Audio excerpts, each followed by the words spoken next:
Friends, welcome to study with Mayank. Myself Shanti. Friends, कल हमने NCERT science class 10th का first chapter शुरू किया था और उसका कुछ कंप्लीट भी किया था, कुछ पॉइंट। तो चलिए आगे देखते हैं और आज उसको फर्स्ट चैप्टर को पूरा करते हैं। ठीक है, हमारा चैप्टर फर्स्ट था रासायनिक अभिक्रियाएं एवं समीकरण।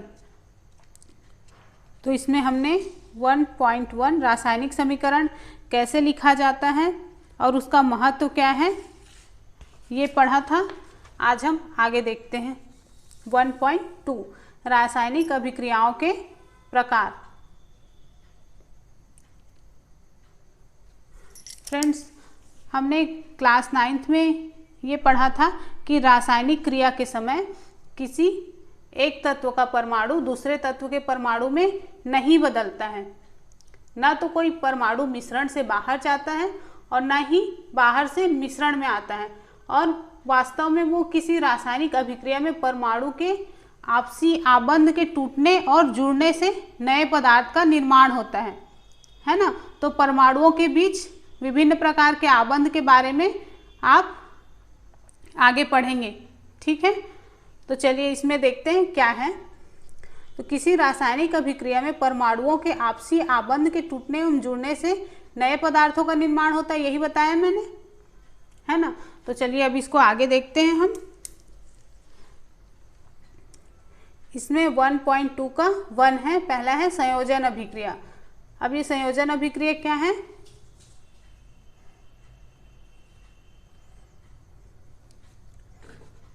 तो फ्रेंड्स, मान लो आप एक बीकर लेते हो, उसमें थोड़ा सा कैल्शियम ऑक्साइड या बुझा हुआ चूना बोलते हैं जिससे घर की पुताई करते हैं, वो अगर लेते हो और उसमें धीरे धीरे से जल मिलाते हो, तो आप अगर बीकर के बाहरी सतह को छुओगे तो आपको लगेगा कि बीकर जो है गर्म हो चुका है ना।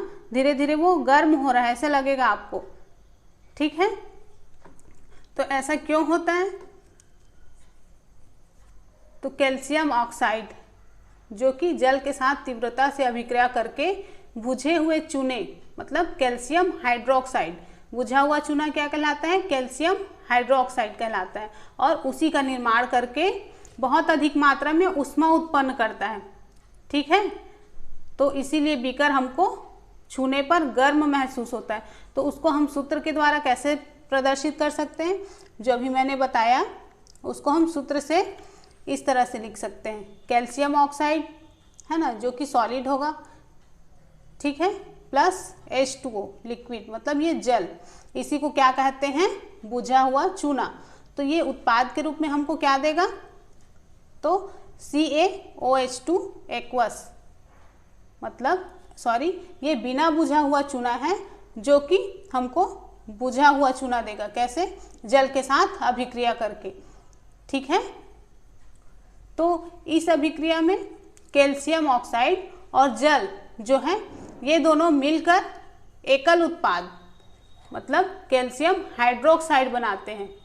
ओके, तो ऐसी अभिक्रिया जिसमें 2 या 2 से अधिक अभिकारक मिलकर एकल उत्पाद का निर्माण करते हैं उसे ही हम संयोजन अभिक्रिया कहते हैं।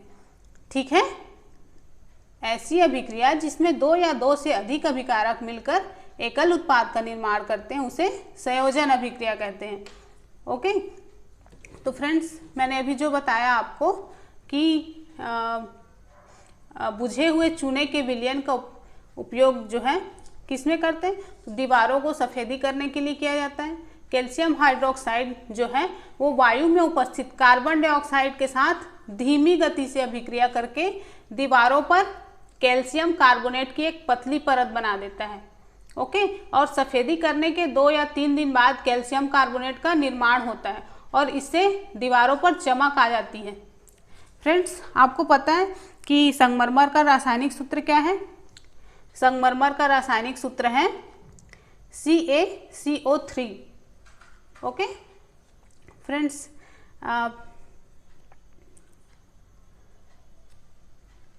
ये एक संयोजन अभिक्रिया का एक उदाहरण यहाँ पर आप देख रहे हैं। CaOH2 क्या है ये, कैल्शियम हाइड्रोक्साइड जो कि एक्वस है, वो कार्बन डाइऑक्साइड गैस से अभिक्रिया करके क्या बनाता है, CaCO3 कैल्शियम सॉलिड के रूप में, मतलब ठोस के रूप में, और जल H2O। ठीक है, तो ये दोनों क्या कहलाएंगे, कैल्शियम कार्बोनेट। ठीक है फ्रेंड्स, और संगमरमर का सूत्र क्या है, CaCO3। ये कई एग्जाम्स में पूछा जाता है कि संगमरमर का सूत्र क्या होता है, बुझे हुए चूने का सूत्र क्या है, ओके, या कैल्शियम हाइड्रोक्साइड क्या है, ये पूछ लिया जाता है। ओके फ्रेंड्स, तो ध्यान रखिएगा। चलिए आगे देखते हैं।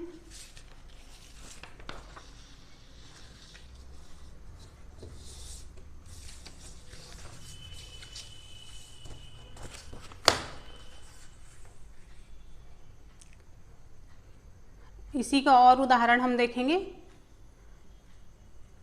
संयोजन अभिक्रिया का। तो पहला है कोयले का दहन। कोयला मतलब कार्बन, ये ठोस के रूप में होता है जो कि ऑक्सीजन गैस के साथ क्रिया करके क्या बनाता है, कार्बन डाइऑक्साइड बनाता है। ठीक है, और एक और उदाहरण हम देखें, H2 गैस, हाइड्रोजन गैस जो है वो ऑक्सीजन गैस से मिलकर क्या बनाता है, तो जल का निर्माण करता है, जिसकी अभिक्रिया को हम कैसे लिख सकते हैं, 2H2 gas plus O2 gas. ये बोलना बार बार जरूरी नहीं है, यहाँ पर लिखा हुआ है, तो इससे क्या बनेगा, H2O। ठीक है फ्रेंड्स, इसको हम अगर सरल शब्द में कहें तो कैसे कह सकते हैं कि जब दो या दो से अधिक पदार्थ, तत्व या यौगिक संयोग करके एकल उत्पाद का निर्माण करते हैं, ऐसी अभिक्रियाओं को ही संयोजन अभिक्रिया कहते हैं। ठीक है, तो संयोजन अभिक्रिया के बारे में हमने पढ़ा। अब आगे देखेंगे ऊष्माक्षेपी रासायनिक अभिक्रिया। ऊष्माक्षेपी कहने से ही पता चल रहा है कि ऊष्मा का निकलना। ठीक है, जिस अभिक्रिया में ऊष्मा निकलती है। फ्रेंड्स, हमने ये देखा कि अधिक मात्रा में कैल्शियम कार्बोनेट जो है जल से अभिक्रिया करके ऊष्मा उत्पन्न हुई उससे, है ना, तो इससे अभिक्रिया का जो मिश्रण है वो गर्म हो जाता है, और जिन अभिक्रियाओं में उत्पाद के निर्माण के साथ साथ ऊष्मा भी उत्पन्न होती है उसे ही ऊष्माक्षेपी रासायनिक अभिक्रिया कहते हैं। ठीक है, ऊष्माक्षेपी अभिक्रियाओं के कुछ और उदाहरण हम आगे देखेंगे। तो पहला है प्राकृतिक गैस का दहन। प्राकृतिक गैस, यहाँ पर हमने मेथेन लिया है CH4, और ये ऑक्सीजन के साथ क्रिया करके क्या बनाता है, कार्बन डाइऑक्साइड और जल बनाता है, H2O बनाता है, और ऊर्जा मुक्त होती है। ठीक है, और अगला हम उदाहरण देखेंगे, श्वसन एक ऊष्माक्षेपी अभिक्रिया है, जैसा कि हमने पिछले चैप्टर्स में पढ़े हैं। तो फ्रेंड्स, हम जानते हैं कि जीवित रहने के लिए ऊर्जा की आवश्यकता होती है, और ये ऊर्जा हमें भोजन से प्राप्त होती है। पाचन क्रिया के समय खाद्य पदार्थ जो है छोटे छोटे टुकड़ों में टूट जाते हैं, जैसे चावल, आलू या ब्रेड में कार्बोहाइड्रेट होता है, और इन कार्बोहाइड्रेट के टूटने से क्या प्राप्त होता है, ग्लूकोज प्राप्त होता है। ये ग्लूकोज हमारे शरीर की कोशिकाओं में उपस्थित ऑक्सीजन से मिलकर हमें ऊर्जा प्रदान करता है, और इसी अभिक्रिया का विशेष नाम ही श्वसन है, जिसका अध्ययन आप चैप्टर 6 में करेंगे। ठीक है, यहाँ पर आप देख रहे हैं ये किसका उदाहरण है, श्वसन की। श्वसन की रासायनिक अभिक्रिया को यहाँ पर प्रदर्शित किया गया है। कैसे, C6H12O6 plus 6O2 aqueous plus 6H2O, ये क्या बनाते हैं यहाँ पे,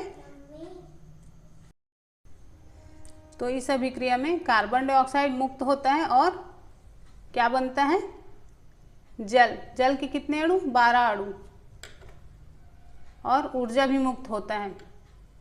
ठीक है फ्रेंड्स, चलिए आगे देखते हैं। साग सब्जियों का विघटित होकर कंपोस्ट बनना, ये भी एक ऊष्माक्षेपी अभिक्रिया है। ठीक है,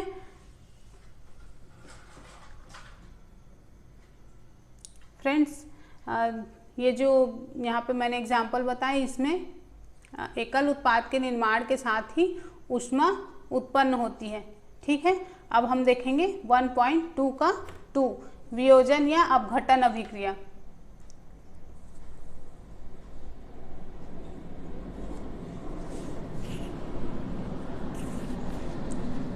फ्रेंड्स एक सूखी टेस्ट ट्यूब लेंगे, पत्थर नली जिसको बोलते हैं, और इसमें 2 ग्राम फेरस सल्फेट के क्रिस्टल लेंगे।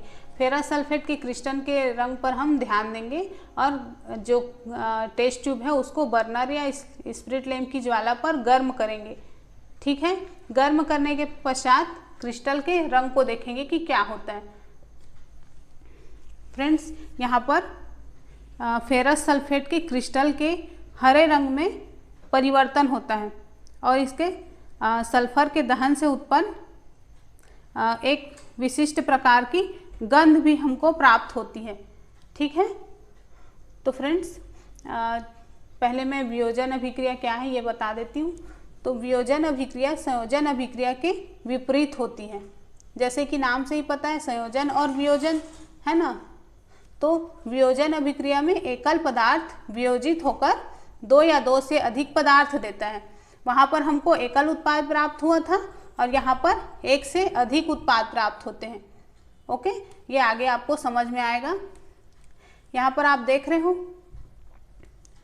FeSO4 फेरस सल्फेट ऊष्मा की उपस्थिति में फेरिक ऑक्साइड में परिवर्तित हो जाता है Fe2O3 और SO2 प्लस SO3 गैस में। ठीक है, यहाँ पर आप देख सकते हैं कि इस अभिक्रिया में एकल अभिकर्मक है ना, ये फेरस सल्फेट है, एकल अभिकर्मक है, ये टूटकर छोटे छोटे उत्पाद प्रदान कर रहा है ना। तो ये एक वियोजन अभिक्रिया है। गर्म करने पर फेरस सल्फेट जो है, फेरस सल्फेट का जो क्रिस्टल होता है वो जल का त्याग करता है और क्रिस्टल का रंग बदल जाता है। इसके बाद यह फेरिक ऑक्साइड और सल्फर डाइऑक्साइड और सल्फर ट्राइऑक्साइड में वियोजित हो जाता है। ओके, तो फेरिक ऑक्साइड ठोस है जबकि SO2 और SO3 गैसें हैं। ठीक है फ्रेंड्स, तो वियोजन अभिक्रिया क्या है? एकल उत्पाद जो एकल अभिकर्मक है वो टूटकर अलग अलग पदार्थ प्रदान करते हैं। ठीक है, चलिए और एग्जाम्पल देखते हैं इसका। यहाँ पर है CaCO3 चूना पत्थर, मतलब संगमरमर का जो पत्थर है ना। तो इसको ऊष्मा देने पर क्या प्राप्त होता है? CaO और CO2 मतलब बुझा हुआ चूना प्राप्त होता है। ठीक है फ्रेंड्स, मतलब ऊष्मा देने पर कैल्शियम कार्बोनेट का कैल्शियम ऑक्साइड और कार्बन डाइऑक्साइड में वियोजित होना एक क्या है? वियोजन अभिक्रिया है। इसका उपयोग किस में होता है? तो कई उद्योगों में कैल्शियम ऑक्साइड को चूना या बिना बुझा हुआ चूना कहते हैं और इसके बहुत से उपयोग हैं। एक उपयोग इसका क्या है? सीमेंट निर्माण में होता है। ठीक है, ऊष्मा के द्वारा की गई वियोजन अभिक्रिया को ऊष्मीय वियोजन कहते हैं। ओके,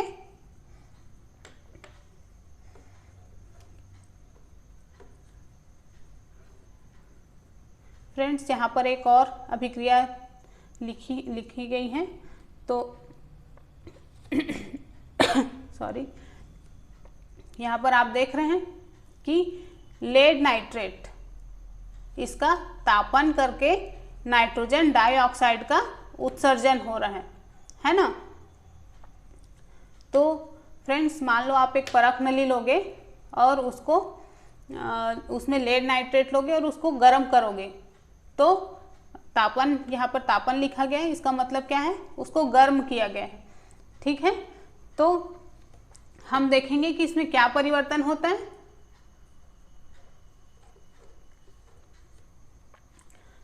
हम देखेंगे कि भूरे रंग का धुआं निकलने लगता है उसमें और नाइट्रोजन डाइऑक्साइड है ना, नाइट्रोजन डाइऑक्साइड जो है वो हमको प्राप्त होता है और ये उसी का धुआं होता है।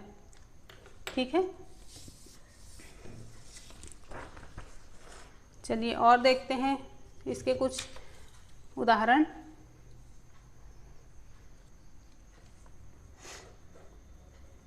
यहाँ पर आप जल का वैद्युत अपघटन का डायग्राम देख रहे हो कि जल का वैद्युत अपघटन कैसे कराया जाता है और क्या प्राप्त होता है।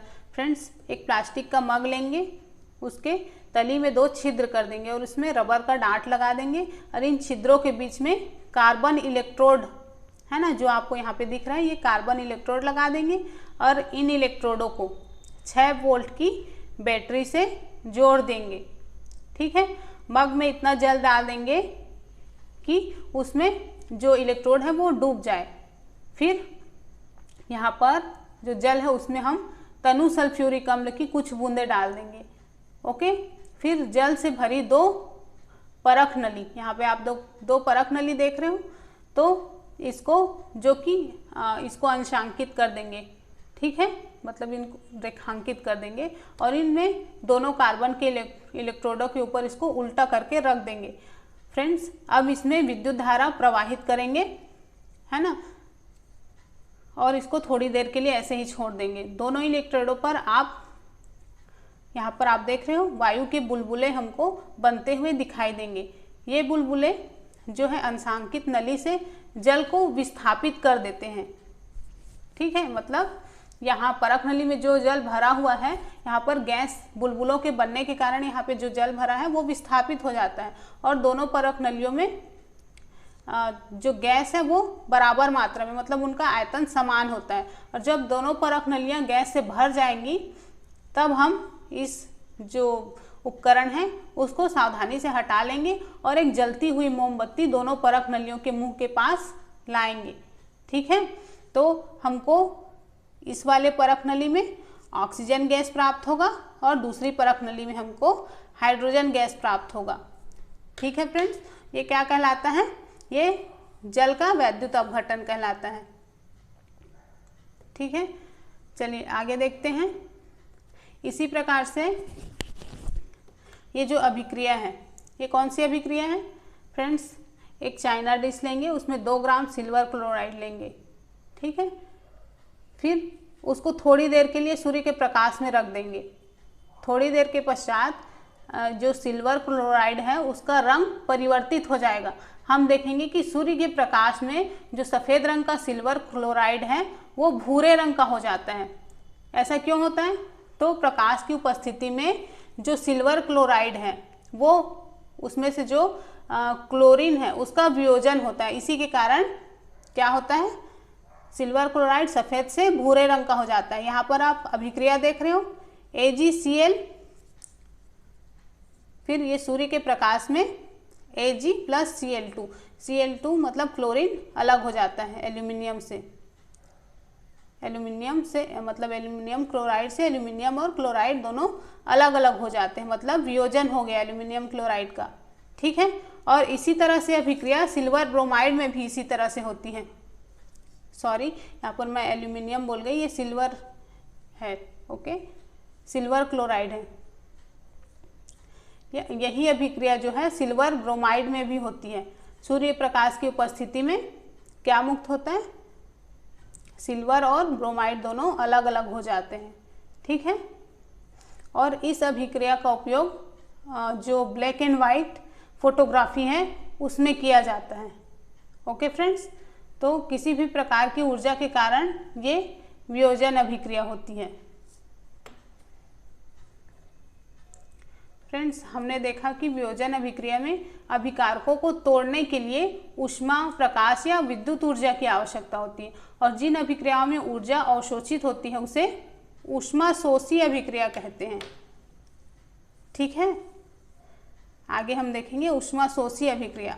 वियोजन अभिक्रियाओं में अभिकारकों को तोड़ने के लिए ऊष्मा, प्रकाश या विद्युत ऊर्जा की आवश्यकता होती है। जिन अभिक्रियाओं में ऊर्जा अवशोषित होती है उन्हें ऊष्मा शोषी अभिक्रिया कहते हैं। ठीक है, नेक्स्ट है 1.2 का 3 विस्थापन अभिक्रिया।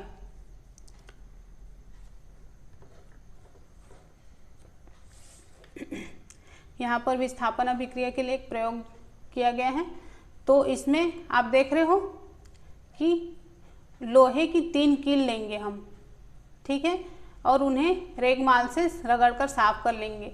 A और B से दोनों को चिन्हित कर लेंगे और 2 परख नलियाँ लेंगे और परख नली में 10 ml कॉपर सल्फेट का विलयन लेंगे। यहाँ पर आप देख रहे हो कॉपर सल्फेट का विलयन लिया गया है और 2 किलो को धागे से बांधकर इसके अंदर जिस प्रकार से दिखाया गया वैसे लटका देते हैं और 20 मिनट तक डुबो के रखेंगे। ठीक है, फिर तुलना करने के लिए एक कील अलग से लेंगे। ठीक है, तो 20 मिनट के बाद दोनों कीलों को कॉपर सल्फेट के विलयन से बाहर निकाल लेते हैं और ए और बी दोनों कॉपर सल्फेट के विलयन के नीले रंग की तीव्रता की तुलना करते हैं। यहाँ पे 2 फरक नली आपको दिख रही है ना, मतलब दोनों के रंग में क्या परिवर्तन हुआ है इसको हम देखेंगे।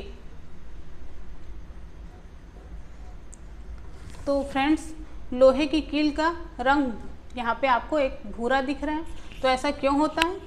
कॉपर सल्फेट के विलयन का नीला रंग यहाँ पे मलिन क्यों दिखाई दे रहा है आपको? तो फ्रेंड्स, इसकी अभिक्रिया कैसे हुई ये हम पहले देख लेते हैं, उसमें अभिक्रिया क्या हुई। ठीक है, फिर उसको एक्सप्लेन करेंगे। फेरस मतलब आयरन, जो यहाँ पर कील लिया गया है उसी को यहाँ पे लिखा गया है फेरस। ठीक है, फिर CuSO4 कॉपर सल्फेट का विलयन है ना, फिर FeSO4 आयरन सल्फेट और CuS, यहाँ पे ये अभिक्रिया हुई। ठीक है, तो इस अभिक्रिया में आपने देखा कि लोहा या आयरन ने दूसरे तत्व कॉपर को कॉपर सल्फेट के विलयन से विस्थापित कर दिया, मतलब हटा दिया। इस अभिक्रिया को ही विस्थापन अभिक्रिया कहते हैं। ठीक है फ्रेंड्स, इसके 1-2 और एग्जाम्पल देख लेते हैं हम। विस्थापन अभिक्रिया के बारे में आपको अगर याद होगा थोड़ा बहुत, तो मैंने एक बार और बताया था इसके बारे में आपको।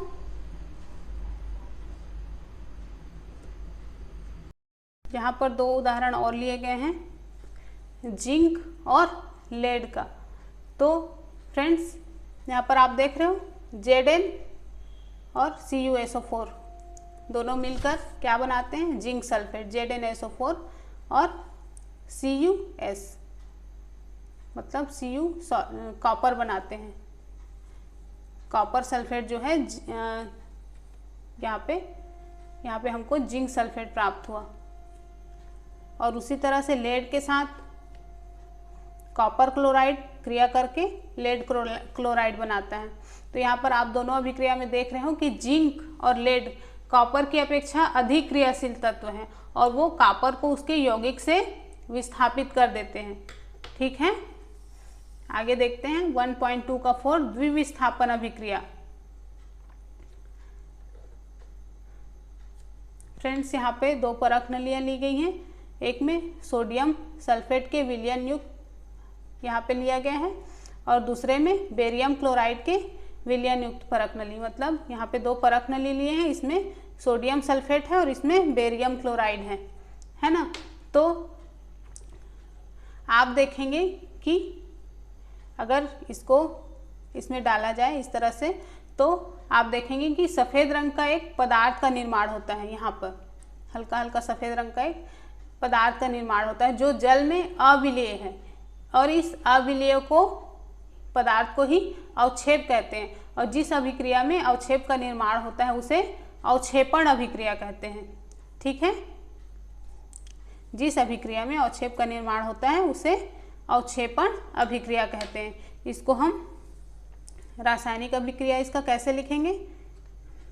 सोडियम सल्फेट NaSO4, फिर बेरियम क्लोराइड BaCl2, इसकी अभिक्रिया से हमको क्या प्राप्त हुआ? बेरियम सल्फेट और सोडियम क्लोराइड।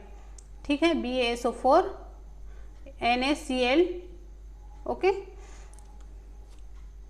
तो ऐसा क्यों होता है कि बेरियम और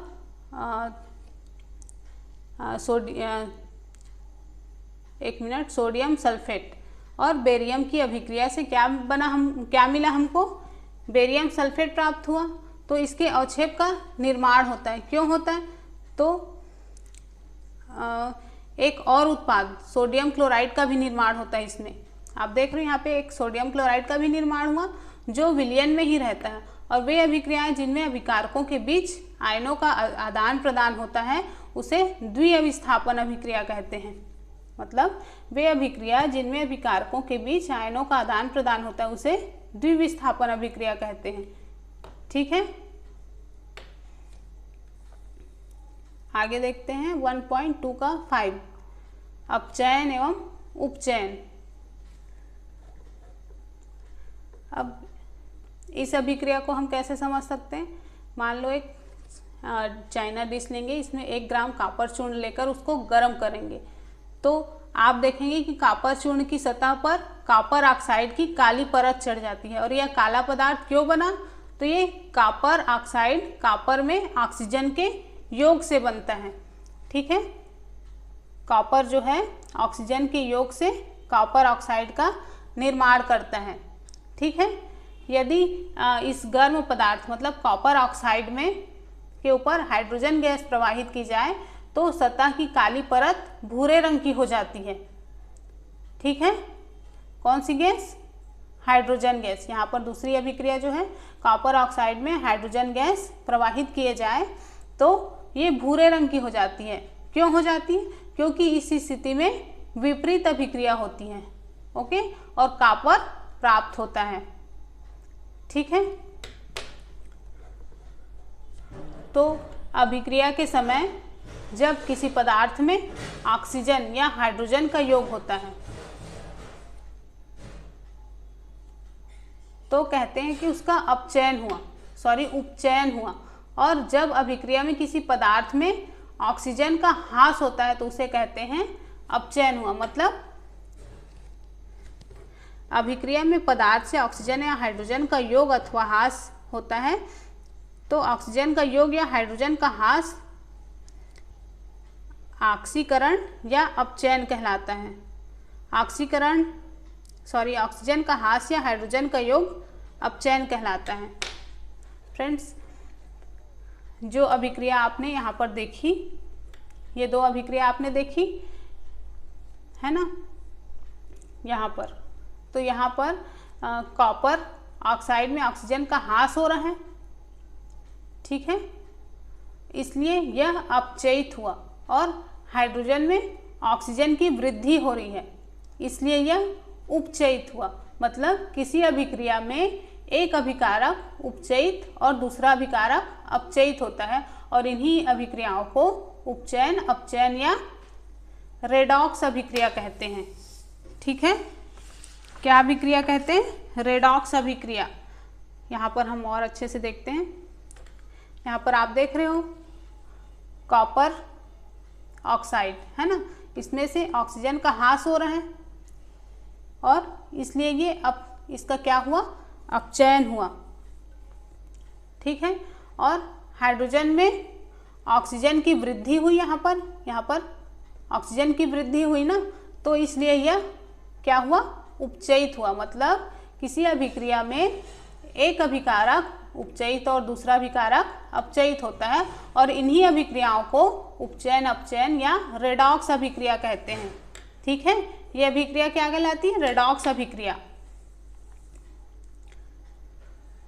रेडॉक्स अभिक्रिया के कुछ और उदाहरण हम यहाँ पे देख रहे हैं। यहाँ पर ZnO जिंक ऑक्साइड, यहाँ पे कार्बन, दोनों क्या बनाते हैं? अभिक्रिया करके जिंक और कार्बन मोनोऑक्साइड, ठीक है, बनता है। मतलब कार्बन अपचयित होकर कार्बन ऑक्साइड और जिंक ऑक्साइड अपचयित होकर जिंक बनाता है। ठीक है, इसी तरह दूसरी अभिक्रिया देखते हैं। इसमें HCl में Cl जो है उपचयित हो रहा है, ये जो क्लोरीन जो है उपचयित हो रहा है और मैग्नीशियम ऑक्साइड जो है MnCl2 में अपचयित हुआ है। ठीक है, मतलब ये जो दोनों उदाहरण हैं इसके आधार पर हम कह सकते हैं कि यदि किसी अभिक्रिया में पदार्थ का अपचयन होता है तब उसमें ऑक्सीजन की वृद्धि या हाइड्रोजन का ह्रास होता है और पदार्थ का अपचयन तब होता है जब उसमें ऑक्सीजन का ह्रास या हाइड्रोजन की वृद्धि होती है। ठीक है, चलिए आगे देखते हैं 1.3 का 1। क्या आपने दैनिक जीवन में अपने उपचयन अभिक्रियाओं के प्रभाव को देखा है? तो चलिए इसका एग्जाम्पल मैं बताती हूँ आपको। पहला है संक्षारण और दूसरा है विकृत गंधिता। तो फ्रेंड्स, जब कोई धातु अपने आसपास अम्ल, आर्द्रता या आदि के संपर्क में आती है तब ये संक्षारित होती है और इस प्रक्रिया को संक्षारण कहते हैं। सभी को पता है, जैसे कि जंग लगना है ना, तो तांबे के ऊपर काली परत का चढ़ना संक्षारण के कारण ही होता है और तांबे के ऊपर हरी परत का जमना ये भी संक्षारण कहलाता है। ठीक है फ्रेंड्स। फिर नेक्स्ट है 1.3 का 2 है विकृत गंधिता। ये भी अपचयन के ही उदाहरण है ना फ्रेंड्स।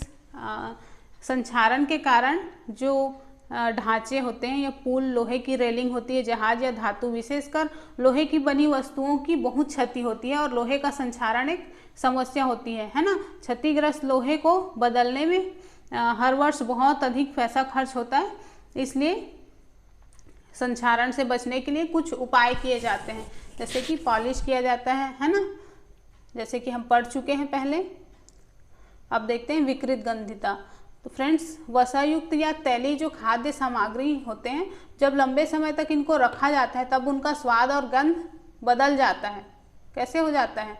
तो ये उपचयित होने पर तेल और वसा जो है विकृत गंधी हो जाते हैं और उसके स्वाद और गंध बदल जाते हैं। फ्रेंड्स, प्रायः जो तैलीय या वसा युक्त खाद्य सामग्री है उसमें उपचयन को रोकने वाले पदार्थ या प्रतिऑक्सीकारक मिलाए जाते हैं और उनको वायुरोधी बर्तनों में रखा जाता है। किस लिए? उपचयन की गति को धीमी करने के लिए। क्या आप जानते हैं कि चिप्स बनाने वाले चिप्स की थैली में ऑक्सीजन हटाकर उसमें कौन सी गैस डालते हैं? तो उसमें नाइट्रोजन गैस है ना, जो कि कम सक्रिय गैस है, उसको डाला जाता है उसमें। ठीक है फ्रेंड्स, तो यहाँ पर हमारा चैप्टर फर्स्ट कंप्लीट हो गया। अब कल से हम सेकंड चैप्टर पढ़ेंगे।